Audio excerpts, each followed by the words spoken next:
When most people think about MCU Phase 4 and its problems, they tend to talk about how aimless and directionless the whole thing seems to be, and it's a fair point. We spent 11 years building up to Thanos and the Infinity Gauntlet. But that's not what I want to talk about.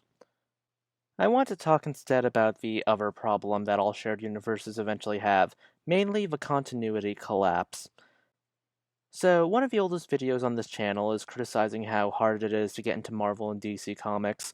One of the things I heavily criticized was the investment in the comics, just the amount of comics you have to read, and of course, you can get more out of manga in the same amount of money, like $7 for this volume of My Hero Academia, and it's 200 pages long, versus $7 and only 24 pages of work.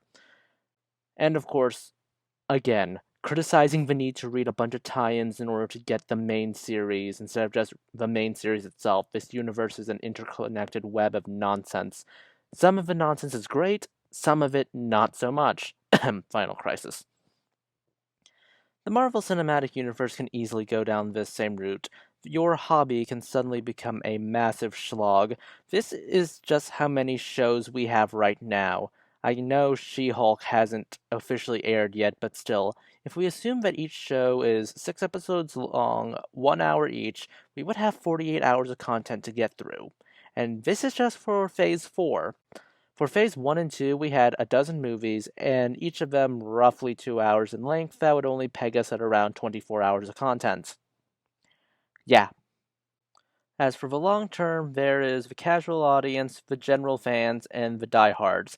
The casual audience would eventually grow more and more isolated. Some of them may become general fans or diehards like myself, but isolating your casual audience isn't good because that's how marketing works. You want to appeal to as many people as possible.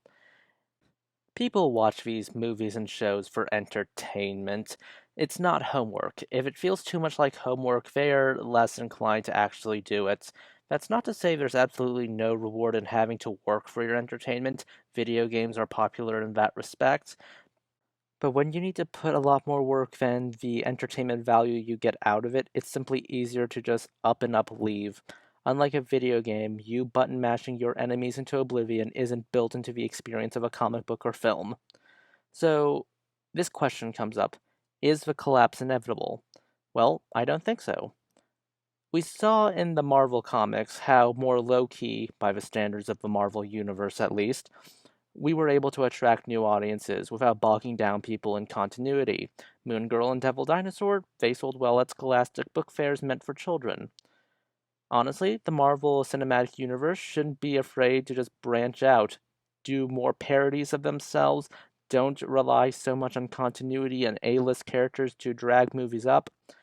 For harder to adapt challenges, like the Power Pack, since children age quickly between seasons, don't be afraid to go fully animated. And finally, diversifying everything.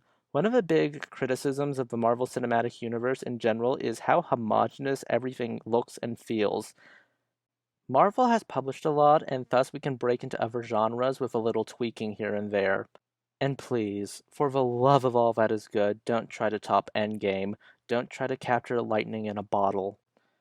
Work on a schedule that doesn't make us burnt out from this universe.